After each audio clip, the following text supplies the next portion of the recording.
Hello, everybody, and welcome back to another episode of Watching the Boxes Fantasy Basketball Podcast, hosted by #basketball.com, where right now you can go check out all of their premium fantasy basketball tools to help you win your league this year. They have trade analyzers, they have great projections and rankings of the current season, along with the best schedule in the business. #basketball.com. Go check it out right now.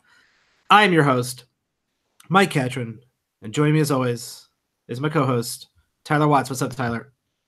Michael, would you like to take back something you said last week yet? Or are you going to? I refuse to take anything back that I've ever said in my entire life.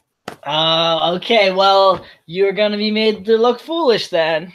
So another week has passed in our great rookie debate of 2018-2019. And I feel like the tides may have shifted just in this week, Michael. It's, you know what? As quickly as you use small sample size to tell me that Jaren Jackson Jr. was not better than Luka Doncic, I will just as quickly say it's early. It's pretty early. So I'm still on the 3-point shooting all around excellent center over a guy Doncic who's going to be great. Like, don't get me wrong, I'm not out here hating on Doncic, but So here's the thing I actually really want to bring up about it though. Are you worried about his 15% from 3-pointers so far? Now he's only attempted 13 shots. I understand that, but he's only made 2. No, I'm not worried about it. He's just getting used to the NBA. They're playing him in some weird spots. I'm not worried about it. It's a work in progress. I'll say the other thing that I think is going to be the death nail, the big difference here, right? If we're talking per minute, I think you make a better case. But I want everyone to go to Jaren Jackson Jr.'s page and look at the foul numbers, okay?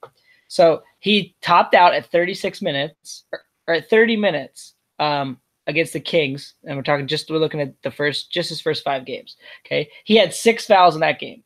He had 2 games where he had 5 fouls, and he had another game where he had 4 fouls.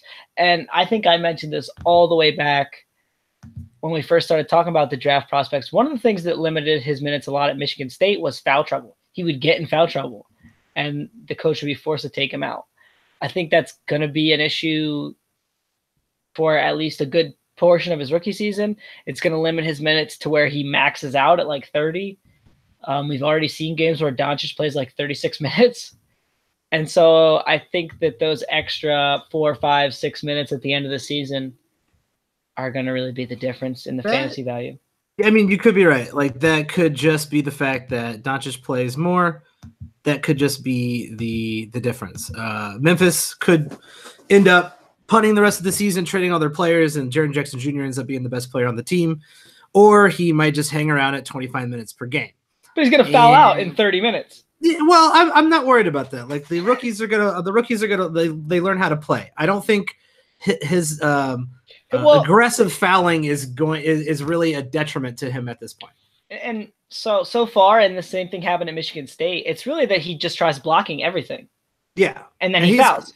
So, but it's a double-edged sword for fantasy, right? Because if he doesn't try to block everything, what do those block numbers look like, right? We're talking more like a block a game instead of 2 or 2.5 blocks a game. I think it's going to be closer to 2. But here's where we're going to get you. Doncic, percentage-wise, those percentages are going to still hurt him, both field goal and free throws. So it's going to be close. It's actually surprisingly close, with Jaren Jackson Jr. per game currently ranked 64th, and old Luka Doncic per game ranked 162nd, Tyler. But obviously that's a little skewed based on his turnovers and terrible free throw percentage. It's a lot more closer than that when you look out at outside of a 9-cat setting. I think it's going to be pretty close, and you might get me on totals, but I think I'm going to get you in per game or at least per 36. Here's where I'm very afraid, Michael. Doncic has 3 games where he shot 50%, and he's got 3 games where he shot below 40, or 2 games where he shot below 40. But with Harrison Barnes back, he's going to be a lot more efficient, I think, because Barnes is going to take those late shot clock shots that Doncic was taking at the beginning. Meaning I would not be surprised to see Doncic at like 45, 46% for the season. And I don't know that Jaren Jackson Jr. is going to be any better than that. We'll see. I think it's going to be interesting for sure. You've been watching way too much Mavericks basketball, I can tell already this season. But hey, that is your job. I've been watching the Lakers lose. That's been very exciting. I've also been watching the Chicago Bulls lose. That's been very exciting, though they did pull it out against Atlanta the other night, and that was super depressing. It's been a really kind of interesting 2 weeks, but around this time, so we're going into week 3, you're starting to see the variances kind of collapse back to the mean. And we keep talking about this. Don't make any crazy decisions in the first 2 weeks. Well, it's been 2 weeks, everybody. So now is the time you're going to start looking at seeing guys for who they are over the next week or two. Like we've always said, they're going to revert to the mean. The bad starts by good players are going to come back up. The good starts by bad players are going to come back down. And now is the time you really want to maybe buy low, sell high on certain guys that are having a really good start and take advantage of that variance. So we're going to talk about that going into week 3. But today we're going to prime you for, especially you head-to-head cats out there, especially if you have to set your lineup today. So this is what we're going to be doing on Sundays. We're going to get you ready for week 3. There are 2 teams playing 5 games this week, the Philadelphia 76ers and the Portland Trail Blazers. A lot of the 14 teams are playing on Monday and Wednesday. So check out those 3 teams that are playing on Tuesday and Thursday. It's going to be interesting streaming week, as it always turns out to be. And I am on hashtagbasketball.com's advanced NBA schedule to check all this information out. It's literally right in front of me. It's really easy to figure out. So go check that out. But Tyler, you got an article up about prepping everybody for week 3. Guys, waiver wire guys to look forward to, different back-to-backs that people can take advantage of. And this is like an incredibly helpful article. Tyler was doing this last year, looking at players who are not owned in a ton of leagues and saying, hey, you might want to check these guys out for your, so you can pick them up, get a back-to-back Monday and Tuesday, and drop that dude, pick up the next guy. Streaming is incredibly important. So Tyler, let's talk about some of your your top 10 pickups for this week. Okay, so the good thing about this article is I kind of try to break it down for you people in weekly leagues. I know some of you like to play that, and I try to break it down for also people in daily leagues and look kind of at both angles, right? So maybe if your league only like lets you pick up 1 or 2 players each week, you might maybe want to look at the weekly league section, because you got to think you're not going to be able to stream that much, as opposed to like we more standard where we see like 7 pickups per week. You're probably going to want to look more at the daily roster changes section where you can kind of stream every single day if you want. So there's kind of a lot of different ways to look at this article. I will say this too. I think this is important to note. This is the first week where we've had a very balanced schedule, and we saw this a lot more last year, and we're going to see this more this season with trying to eliminate back-to-backs. Every day there's basically 6, 7, 8, or Monday has 9 games. Whereas we used to, in the old schedule, see a lot of Tuesday and Thursday would be like 3 or 4 games, and the rest of the days would be closer to 10 games. That makes it a little easier to stream every single day, I think, because there's a lot greater volume of players playing. It also makes for maybe your roster gets filled on this particular day because you have 2 or 3 players all playing for the same team or whatever. So it makes things a little bit easier and a little bit more difficult, I guess, all at the same time. Yeah, I've always noticed that in the head-to-head leagues, everybody knows that I'm a roto guy, but in your head-to-head leagues, and now especially I'm in a weekly roster lock league. I don't know how I feel about that. I like the ability to it does definitely stops people from streaming completely. And it also kind of evens out the waiver wire. So if you're in a league with a bunch of people who don't pay attention every single day, it stops people from picking up those hot hands during the week, and then you have to put either like bids on them or use your waiver wire priority to get the guy at the end of the week. And sometimes by the end of the week, that guy's not hot anymore. So like it's kind of a weird the weekly lock thing. It works if you have the right players playing in your league who don't pay attention, but most head-to-head leagues, you're streaming out there, and I've always found, my roster's full on Monday, my roster's full on Wednesday, and then Tuesday I can't find anybody to play. And this article that Tyler has here always helps me figure it out. Helped me beat Tyler last year. He screwed his own self by giving me all the hot tips in our head-to-head listener league last year. All right, one quick thing I want to say, and this is our weekly, daily, monthly crapping on ESPN segment. So in the league you were just mentioning, Mike, I made a trade. Did you see this trade? I did not. This was my first trade of the season. Okay. So I needed a power forward. I had no one to play power forward. Okay. So I took Gary Harris and traded him for Jason Tatum, specifically because I needed a power forward. Okay. Now, I'll agree that Gary Harris probably has more value than Jason Tatum for the rest of the season, but to my team, I needed a power forward. Yeah. So Jason Tatum was much more valuable to me than Gary Harris. Then the next day, ESPN finally wises up and changes their positions a little bit. And now I have 3 power forwards on my roster. Congratulations. So you didn't have to make that trade at all. I don't think that's actually that bad of a trade. Gary Harris probably ranked a little bit higher overall than Jason Tatum, but Jason Tatum, is playing fantastic. Well, it just bothered me that we've been railing on these guys to have this eligibility for the last 2 months, and then Luka Doncic was one of the guys. They gave him power forward eligibility. It's like, hello, where's the bet? Yeah, thanks a lot. Thanks a lot, ESPN.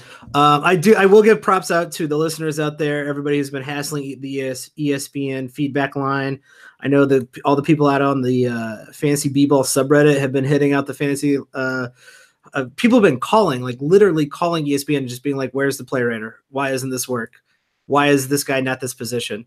Even I've sent a few tweets at the support channel. So props to everybody. Keep it on ESPN, making them get their act together and getting them to actually put some effort into their interface and to their positions for these players. So that's going to help. It really is. It's going to help people enjoy fantasy basketball a lot more.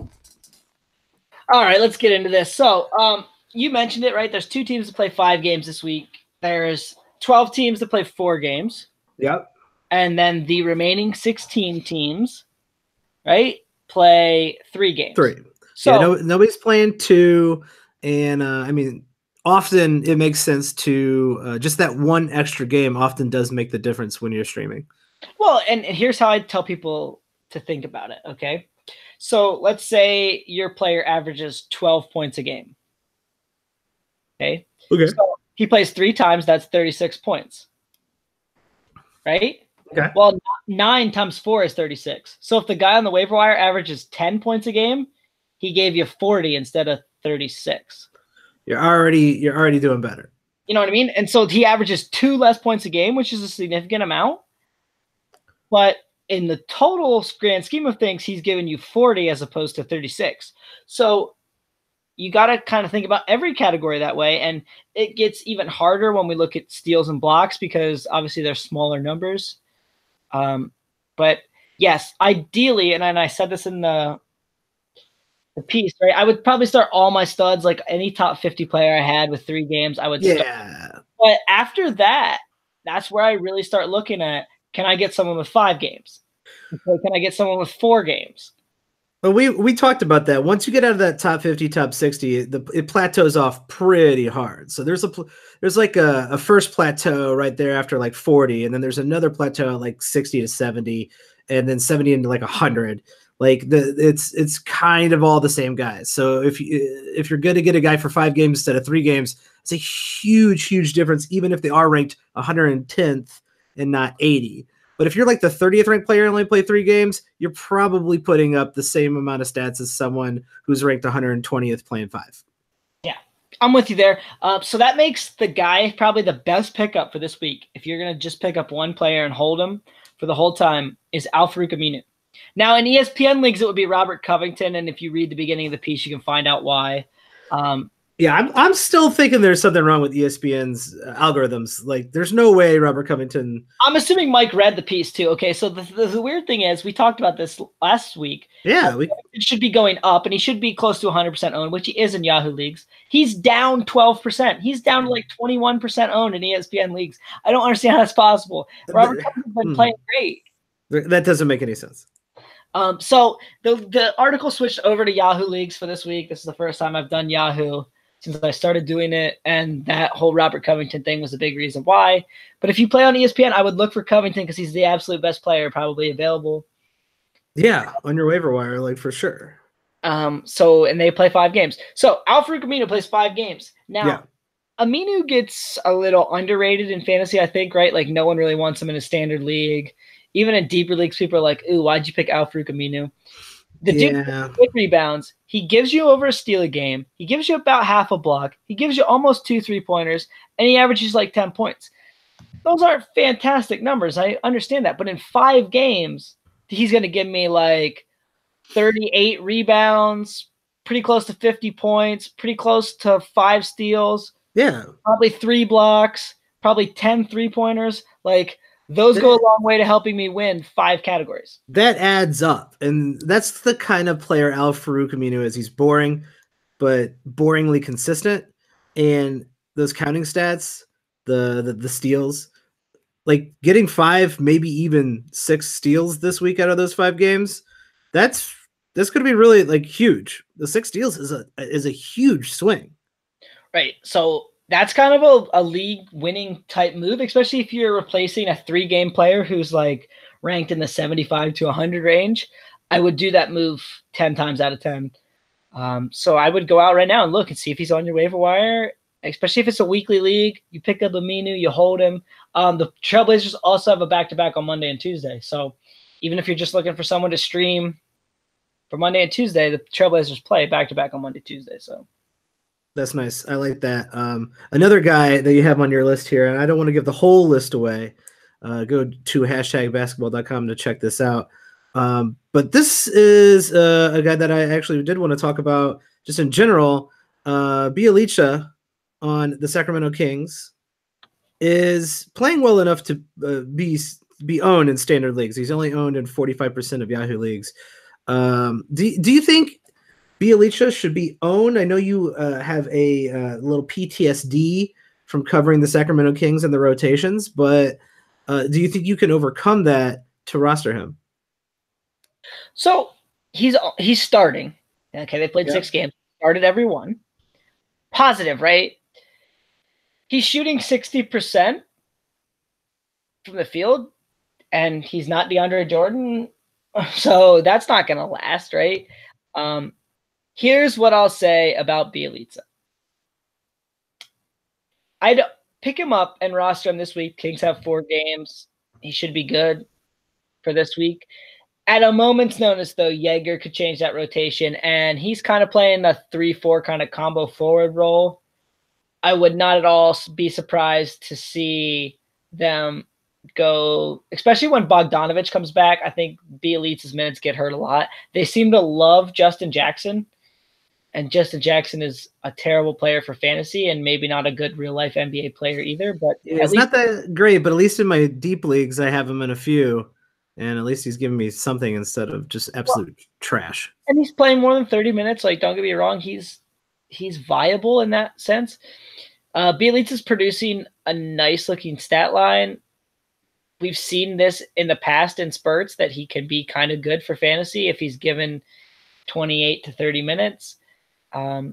It's a hesitant pickup for me, though, because I know how much Jaeger loves to change those rotations and just do stuff that doesn't make a ton of sense to people outside of Sacramento. So he's a great flyer to take right now if you're trying to stream, and then say, you know what, I'm going to stream him for the entire week. He's got 4 games, and let's just see where it goes.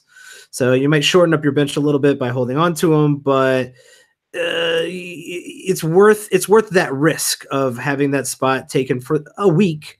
Who he's going to help you anyway. He's going to give you 4 games, and then on top of that, you could, and basically accidentally end up getting a top 75 player, top 80 player, because he is going to consistently start, consistently play good minutes, and be much better. He's not that old. He could be pretty decent for Sacramento, considering that team. Well, they paid him. Absolute trash. You know what I mean? They paid him. Yeah. Like a poor man's Nico Mirotic. Old Mirotic, man. The beard, though. He's got to get the beard back. He's got to get that beard. I don't know. He's been playing much better once he shaved that beard, so maybe that was the problem. Dude, I don't know. The beard's just an intimidating look. Now he just looks like a baby face. Yeah. I can't even look him directly in the face. I tried looking him directly in the beard, but it's just missing. It's not there. It's gone. It's completely gone. I got a couple other guys on this list of your top 10 pickups from the waiver wire for week 3 that I'm kind of interested in hearing what you think about them.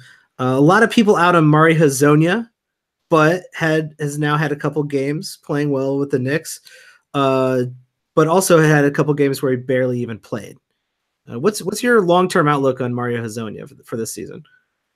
So I'm worried Hazonia's falling into the Kyle O'Quinn classification. And by that, I mean, like, we see some good fantasy stuff, and we see, like, per minute, oh, man, if this guy ever just got minutes, he'd be so good. And then, like, he becomes a free agent, and he goes to a different team, and they're like, all right, well, this team paid him a little bit of money. Maybe they'll play him. And then they don't play him more than, like, 15 minutes a game. And then he goes to another team, and then he plays 15 minutes a game. And he goes to another team, and he plays, like, 15 minutes a game. I'm worried that's Hazonia's fate. I mean, they're playing guys like Lance Thomas, and they're running, like, 3 point guard lineups over Hazonia. Like, I just don't really understand why he doesn't get the minutes. But if you look at the 2 games where he's played even over 20 minutes, those fantasy numbers are pretty good. But then he's got 4 games where he's played 19 minutes or fewer. He plays 4 games this week. He's worth an upside shot, especially in a deeper league, right? Like, he could really pop and get some numbers. But I wouldn't trust it because he's just not getting the minutes. Now, this Knicks team has 1 win. So maybe eventually they change things up a little bit and give him some more run. I mean, he's 23 years old. He's one of their younger players. And Lance Thomas is never going to be great. So maybe they finally buy in and let him play. But then again, you could be holding a guy playing 15 to 18 minutes for 4 games and not get a lot out of it. Yeah, I really do think it's going to be kind of a crapshoot for the first, I'd say, month or so, just because I don't know. Who knows what's going on in New York? But like you said, it just doesn't make any sense. Maybe they're just trying to get Frank Nikolitsa like some playing time, make him feel good, make him see if he's any worth the effort of starting. And just like, I don't know, it seems like a mess because Mario Hazonia just looks like he's just absolutely better. Unfortunately for them, because I realized they used a high pick on him, Ntilikina looks like Garrett Temple. And Garrett Temple's a fine NBA player, don't get me wrong, but I would say Garrett Temple looks a lot better, especially this year. No, I mean, like, his career outlook looks like Garrett Temple. Oh, okay, that's perfectly fine. You know what I mean? Like, a good defender who can guard a couple different positions, but isn't really much of a ball handler, can't really score, can shoot a little bit maybe, and I think Ntilikina maybe can get there where he can shoot a little bit, but just never really a high usage player on offense, but a pretty good defender on defense. I think that's the kind of career archetype I'm seeing for Ntilikina, and Knicks fans won't be happy to hear that, right? Because they want a lot more from a top 10 pick. But in the grand scheme of things, like, Garrett Temple's a pretty fine player, right? Yeah, he's all right. He's rosterable on a real NBA team. Yeah, so, I mean, I just don't know. Like, they sometimes want to say he's a point guard. I just don't see that kind of passing ability to be a point guard, but maybe that's just me. Yeah, I don't either, and I mean, you have to be something fairly special to be a non-shooting point guard in today's league. They're just, I mean, they're just not out there. There's very few that can make it, and they have to be at least somewhat like you have to be able to come out a little bit on him. Like you can't just leave him wide open for three. And Frank Nicolisa is just a guy you could just, yeah, feel free to shoot that shot all day, every day. And he won't, like he won't even shoot the shot. So Mario Hezonja, kind of a crapshoot. And there's a lot of like players like that throughout the season that become crapshoots, who you think should be starting, should actually be playing. Go ahead. Well, I was going to say, but then there's the flip side of that. The guys who are playing, but people seem to roster Mario Hezonja more than they'll roster someone who's just playing straight 30 minutes. Like there's guys out there who are just like, they're starting, they're playing 30 minutes, they're pretty decent. And you have a couple guys listed on here, and those are great guys to stream because you're like, well, I don't know if they're going to be any good. They're not like high percentage guys or high rebound guys or whatever category you're looking for, but they're guys who are going to play 30 minutes, so you know you're going to get some production out of these guys. You have Justin Holiday and Brian Forbes listed. So Justin Holiday playing 30 minutes on the Bulls, Brian Forbes playing 30 minutes on the Spurs.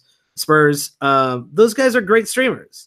They're probably not worth owning. Maybe they're probably worth more owning than under 25%, which I think both of them are.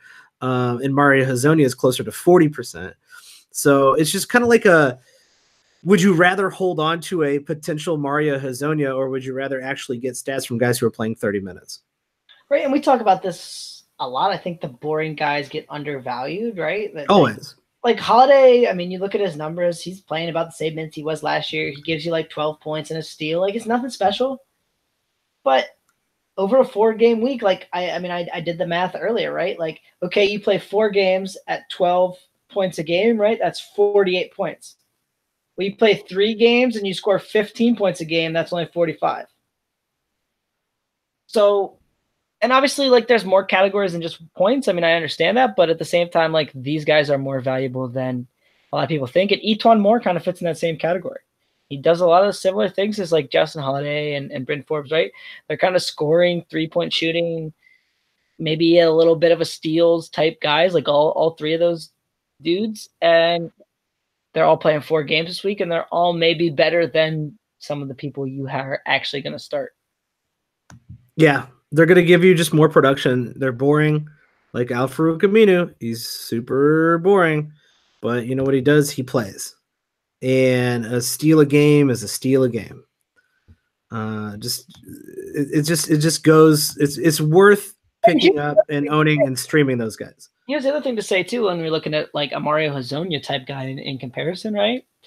So let's say Aminu averages a steal a game, okay, but he's out there for 30 minutes, so he has a lot more. He has double the opportunity of Mario Hezonja to get a steal if they're the same per minute steals guy, and Aminu's playing twice as much. I mean, he has double the chances to get steals. Yeah, and those counting stats, like the steals and blocks, they're random. Like the variance is a lot higher based on minutes played. So even though you want to take over the long term, right? It's like betting on sports. Over the long term, if you have the better odds, you're going to come out on top. Some weeks you might win, some weeks you might lose. And Mario Hezonja might play 30 less minutes than Al-Farouq Aminu, but still get like 3 more steals. It could happen, but every single week that's going to even out. You know, that 1 week variance isn't the how you should define which guy you should own, because Mario Hezonja got more steals than Al-Farouq Aminu last week and less minutes. I'm going to keep starting him. That over the long term, that's not going to work. It's not. I'm with you 100% there. Let's talk about these back-to-backs that you have. Very smart use of your streaming pickups. Some leagues, I think the smarter leagues out there, limit the ability to pick up and drop guys throughout the week. I don't want to play in a league where there's a guy, 1, who's just picking up 30 dudes a week, and 2, who's basically holding everybody ransom on the waiver wire because they can, like that's like scamming the system, and it's simply because, yeah, I get the system is there to be scammed, but nobody. First off, that's just non-competitive. It's just screwing people over because you have more time on your hands than everybody else. But also, it's just not in the spirit of actually playing. The reason people don't put those rules up there all the time is because usually people are pretty cool. And so now, because of those stream scammers, we have to put things in like weekly roster locks or 3 to 5 pickups per week in a head-to-head league. But that means since you do have those limits, you need to maximize your pickups. And a lot of these back-to-backs that you have on here, and I especially, and we'll talk about it in a little bit, but I'm especially a big fan of the back-to-back looking ahead. So if you've already won the week, and this is how I like to do my streaming. I'll keep the roster pretty solid for the first couple days. And maybe I'll pick up one guy, maybe not. But then by this second half of the week, I know what categories I'm winning in. I know what categories I need help in. I know what categories I need to give up on. And that's how I pick my streamers for the rest of the week. And if I already got the week on lock, if I'm already going to, pull a pretty big win out, which in some of these leagues I have pulled any wins out, but if I'm already going to pull a big win out, then you look ahead to next week and say, can I pick up a guy this week who's going to give me an extra game next week? And that's like the next level of streaming. And that's some of the stuff you'll need to pick up if you really want to compete in these leagues. Yeah, right. And I try to help you with that every single week. And I try to do both kind of Sunday and Monday, and then Sunday and Tuesday, because a lot of times Monday, for whatever reason this season, has been the day with the most games. I'm not exactly sure why that is, and I think that'll even out a little bit as the season goes on. And usually we see it being Wednesday has the massive amount. So I try to help you with that, and I do think that you're spot on with that, right? That you can kind of maximize games on both ends, especially if you're playing a really tough matchup against a really good team. If you maximize both the streaming at the end of the week before and then at the end of the week of your matchup, you can beat a team that's maybe a little bit better than you. Yeah, just that 1 or 2 extra games, or maybe 3 or 4 extra games, really makes a huge difference. You can sneak out a steals win, or you just sneak out 1 or 2 categories. That does make the difference. Absolutely. Yeah, and I mean you can changes it from 3 to 5 to 5 to 3, or if it's a 9 cap from 5 to 4 to 5 to 4 in your favor. That's definitely worthwhile. So yeah, so looking at the advanced schedule over on #basketball.com, Thursday only has 6 games. And so that means let's look at the back-to-backs that you have, either Wednesday, Thursday, and Thursday, Friday. That's probably where people are going to be able to maximize their streaming. So they'll be able to get somebody in their roster on Wednesday and then let them play on Thursday. And you got a couple guys from the Nuggets and the Pelicans who are pretty decent on that Wednesday, Thursday stream. Yeah, so the Nuggets are actually a real hard team to get streamers on right now. And we talked about this, I think, last week a little bit, that their bench is real thin. Yeah, they don't play a lot. The Will Barton injury hurt them even more. But the guy who's been real good, and he's only playing like 20 minutes a game, is Monte Morris. Right? Like, this guy's shown to be pretty strong, permanent in steals, assists, and points, 3 categories. And he's been playing a little bit more now that Barton's been out. And, man, I just really liked what I've seen so far from him. He looked amazing in Summer League, if anyone watched that. And then he's kind of carrying that over to this season. A young guy, kind of a backup point guard type, which is weird that he's getting a little bit more minutes with a wing out, but he's been playing a little bit more. Jamal Murray can play that 2-guard position. I think that's maybe really even his best spot. So, yeah, Monte Morris is a guy I'd definitely be looking at. And then we talked about one of them earlier, Eton Moore. I mean, he averages 12.5 points and a steal a game. And if you're getting, 25 points and 2 steals, that could be enough to sway those 2 categories. Absolutely. And another guy you have on that Wednesday, Thursday kind of back-to-back is Eton Moore, a guy that I always say, is a great if you're picking in that 12th, 13th, 14th round, you're in a deeper league, that dude's good. He scores, he gets about a steal, he plays good minutes on the Pelicans, and he still does, even though they have Elfrid Payton there. He's going to be a solid stream for Wednesday and Thursday. Only owned in 36% of leagues, and that actually sounds about right. I'm surprised not owned in a little bit more, but I don't know how deep these leagues get on Yahoo. Well, I mean, I don't think Yahoo has too many real deep ones. I mean, I think most of their leagues are 12 teams, which is probably about right for 12 teams, I would guess. Yeah, I think so. Another team Thursday. If you can't do Wednesday, Thursday, maybe Thursday, Friday's your bag. You got the Clippers and the Thunder. Who the Thunder are really hard to convince yourself to stream anybody on that team. Yeah, and they're kind of all their good guys are owned, and they're playing their good guys big minutes, and so the bench is getting some table scraps, right? Yeah, Nerlens Noel, I guess like per minute is your best bet on that team coming off the bench. Yeah, and I mean, here was the thing, right? Like, I try not to say nobody for a team, and I actually sometimes have to. But the theory is, right, this article is meant to help anyone in any league, right? So I try to even help guys in like 14, 16, 20 team leagues. And if that's your thing and you're playing in those crazy leagues, someone like Nerlens Noel could be somewhat valuable. I mean, even if he comes in and gets, in the back-to-back, he gets you a steal and 2 blocks. Okay. Yeah, great.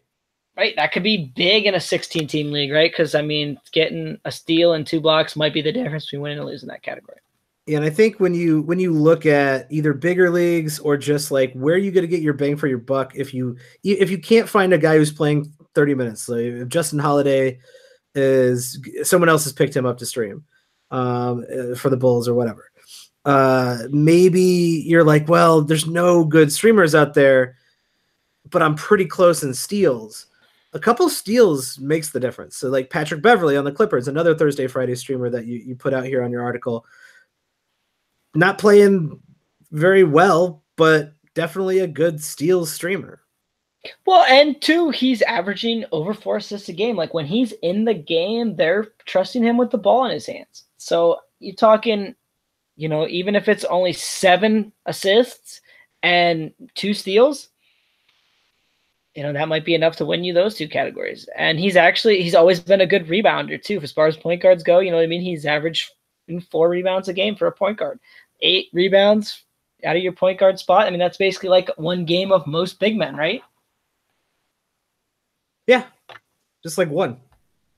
So, I mean, do it. Like, stream those guys who do get those rare stats instead of the guys who are just going to get you like 8 points and 3 rebounds, and you're like, okay, great.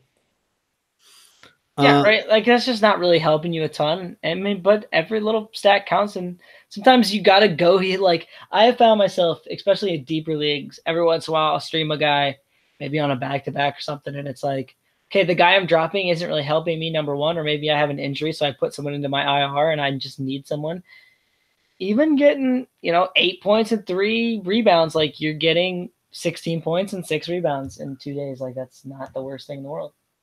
No, it is not. I want to talk about one guy who is on your Sunday, Monday, looking ahead. Let's say you already got the week locked up. You can use one of those last picks on picking up a guy on Sunday who's going to play next week and get you that extra game next week without using any of your pickups, a strategy that I really, really suggest everybody take into account. And this is a guy we already mentioned earlier in this podcast, Garrett Temple, playing over 30 minutes a game for the Memphis Grizzlies. I kind of want to have just kind of like a conversation of like, what are we looking at here with Garrett Temple playing 30 minutes a game, starting for the Memphis Grizzlies? Should I be interested in owning him in a standard league long term? Is this a pickup, or as what he's only owned in 27% of leagues, as the other 70% of people playing in fantasy, they're like, yeah, I know he's starting, but he's not that good. Yeah, and I think that's the case, right? I mean, we've seen him shoot around 40% for basically his entire career, and now he's shooting 46%. So that's probably not sustainable. Now he's getting more minutes than he's gotten in a long time, so he's getting more shots. Obviously, he's also shooting 50% from 3, which he's been a pretty good, above average 3-point shooter for basically the last 4 seasons, but he's not 50%, right? He's not the league's absolute best 3-point shooter. Here's what I'll say you could probably expect from Temple. If he's playing 29 minutes, you can probably expect like 1.2 steals, a half a block, maybe even 0.6 blocks a game. Both of those stats are pretty good. you can probably expect somewhere around 10 points a game and somewhere around like 1.7, 1.8 3-pointers made per game. All of those stats make him worth streaming, but I don't know that I hold that in a standard league. I think that's more of kind of he's on your roster, he's off your roster, he's on your roster, he's off your roster. Yeah, it feels like a guy you pick up when he has like he had that 30-point game, everybody went and picked him out, and then he had a 6-point game the next day, and I bet you everybody dropped him. He's not a scorer. I mean, he's never been a scorer. No, and I think people really thought what they were getting is some sort of breakout player that came out of nowhere, and in fact, like they should have known Garrett Temple's been around for quite a while, and he's just mediocre. And when he's playing well or playing minutes, like what I'm looking at his stats, like isn't he Etuan Moore? Isn't Etuan Moore better? Oh, Etuan Moore's probably better. Yeah, Temple might get you a little bit more steals, but Etuan Moore's probably better. So it's really surprising to see a lot of hype around Garrett Temple when Etuan Moore's been doing the same, if not better, for all this time, and just nobody even thinks Etuan Moore plays basketball anymore. Here's a guy I'd probably even rather have than Garrett Temple, and he's playing kind of that same thing, and he does something a little bit similar, is Terrence Ross. I think Terrence Ross got forgotten after that season last year where he was hurt. Yeah. For most of the time, and I think we forgot that Terrence Ross was fairly decent for fantasy the year before that, and he's looking pretty decent for fantasy this year too. The things that he's doing don't really seem unsustainable. He's getting a ton of shots. He's going to make 3-pointers. He's probably going to score you somewhere in that 10 to 12 point range. He's going to get you like a steal a game. He's going to get you half a block a game. He's going to get you a few more assists and rebounds. I always kind of like the game of Terrence Ross, and I think this year on the Magic, he's kind of in one of those shooting rules off the bench where they kind of just feed him the ball, and he'd definitely be somebody I think's worth streaming. I don't know that he's worth holding, but he's definitely worth streaming. Nah, I don't think I would hold him, but worth streaming, certainly. And he's only owned in 4% of leagues, so even in some deep leagues, like talking 14, 16 team leagues, he might be available, and in those leagues, he might be worth holding. Yeah, I would pick him up in one of those deeper leagues. In fact, him and who was it on here? If I can do a quick Ish Smith in a deep league, like yeah, you should be owning Ish Smith in a deep league. Yeah, they're playing a lot of Reggie Jackson and Ish Smith together, and Smith is averaging almost 30 minutes a game. And let's say Reggie Jackson, who hasn't been terribly healthy over the last couple of years, gets hurt again. Well, there you go. Now you have the starting point guard for the Pistons, even though Tyler, the starting point guard for the Detroit Pistons is Point Blake. And I've been saying it for years. You talked me out of it. You said this is never going to happen. It'll never be possible. And now here it is, Point Blake in all his glory. I was going to write you a message when you sent that out on Twitter and say, where's the unlike button on this? It's happening. Tyler, I don't know what there's not to like. I've been talking about Point Blake for about 3 full years, and it never happened, and I gave up on it, and here it is. So are you going to trade for him then? You gonna buy high on Blake Griffin? So here's what I would do. You should never buy high on Blake Griffin because he's always going to get hurt. But that's my point, though. This has been my point the whole time about your Point Blake theory. Hold on. Go ahead. I'm going to tell you though that it's not worth it. There is still value in those 30 to 40 to 50 games that Blake is going to play. So you have to calculate his value as a 50 games as being, with now this Point Blake situation, at being a top 40, top 30 player. That's a dangerous game, Michael. It is a dangerous game, but if you're in a position where you need to take a risk, here is your risk.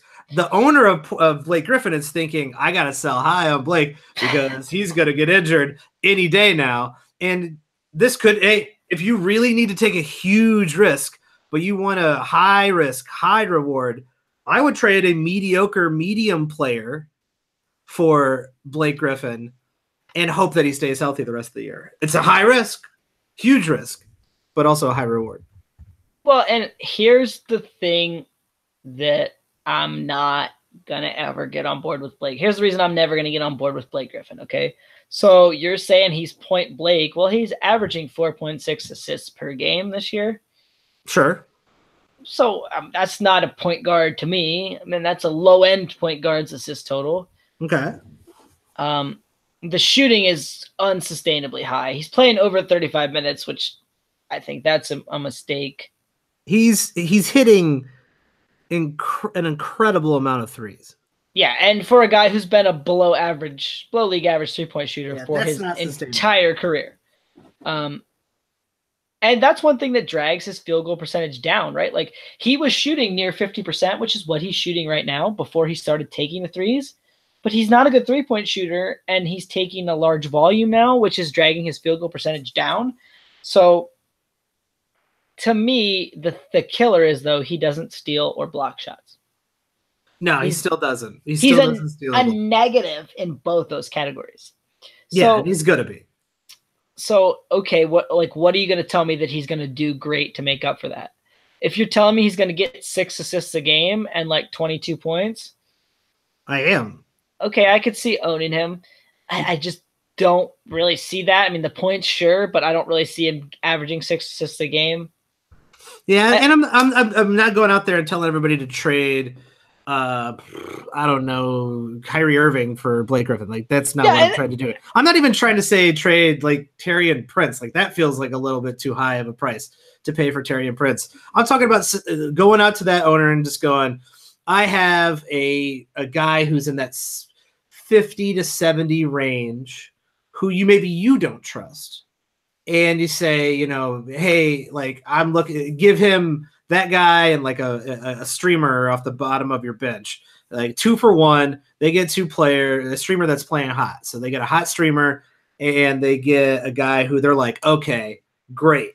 Like I got a guy who's going to be healthy and Blake Griffin's going to fall apart.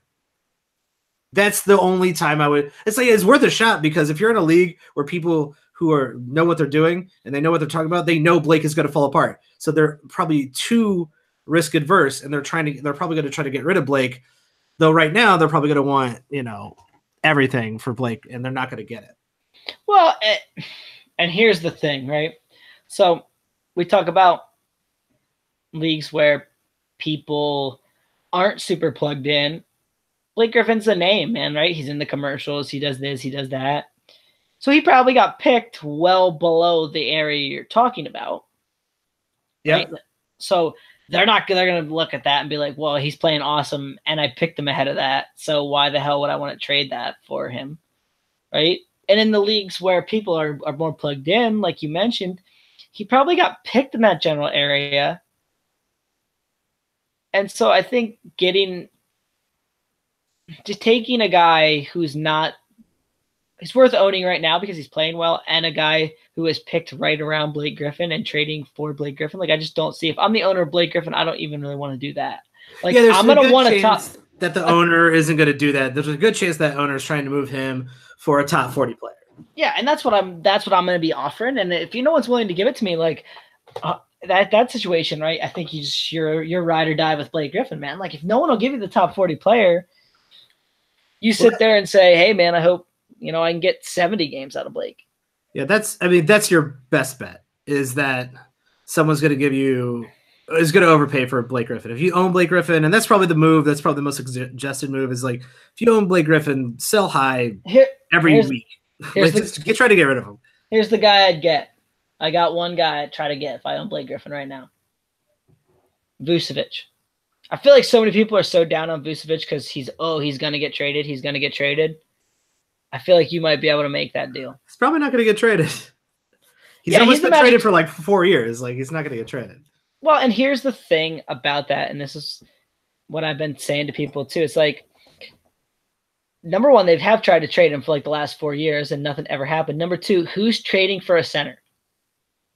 Who needs a center in the league right now? Right? Like all the good teams either have a center or like they're not trading for a center because their advantage is they play small ball and they're doing well with it. Yeah, the centers that get traded for are like the plotting, like rim protectors, and Vucevic is not that.